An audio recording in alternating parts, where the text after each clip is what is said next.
오늘 할 이야기는 부자와 일반 사람들의 차이이다. 우리는 대부분은 부자가 되는 꿈을 꾼다. 하지만 현실은 소수의 일부만이 부자가 되고 나머지는 평범한 삶을 살아간다. 저는 부자와 일반 사람들의 차이 중 리스크에 대해 이야기를 하려고 합니다. 여기서 부자란 부모님 재산으로 부자가 아니라 스스로 돈을 버는 부자입니다. 돈을 벌기 위해서는 당연하지만 돈과 시간이 필요하다. 부자가 되기 위해서는 가지고 있는 돈을 잘 활용하고 시간이 지나야 한다. 돈을 불리는 방법은 두 가지이다. 위험이 없는 이자를 먹느냐, 위험이 있어도 큰 이자를 먹느냐의 방법이다. 대다수의 사람은 그냥 이자만 먹는 것을 선택한다. 그리고 그들의 삶도 비슷하다. 대부분은 남의 밑에서 월급쟁이로 사는 삶을 택한다. 저는 그것을 나쁘게 보지 않습니다. 오히려 창업하거나 다른 일을 하는 것을 말리는 사람입니다. 리스크를 진다는 것은 이 돈을 잃을 각오로 삶을 살아가는 것입니다. 그러니까 돈을 버는 것은 당연한 수순입니다.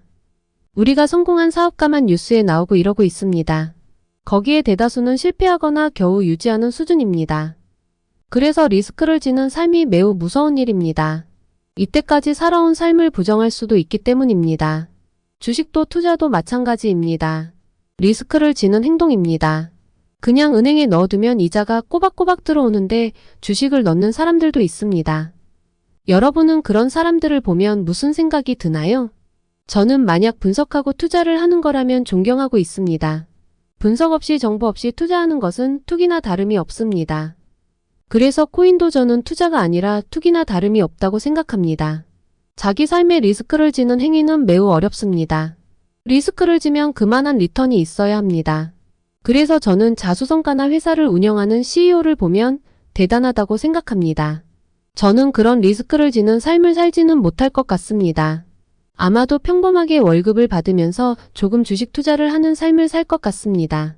우리가 부자를 욕하는 이유는 그렇게 되지 못해서입니다.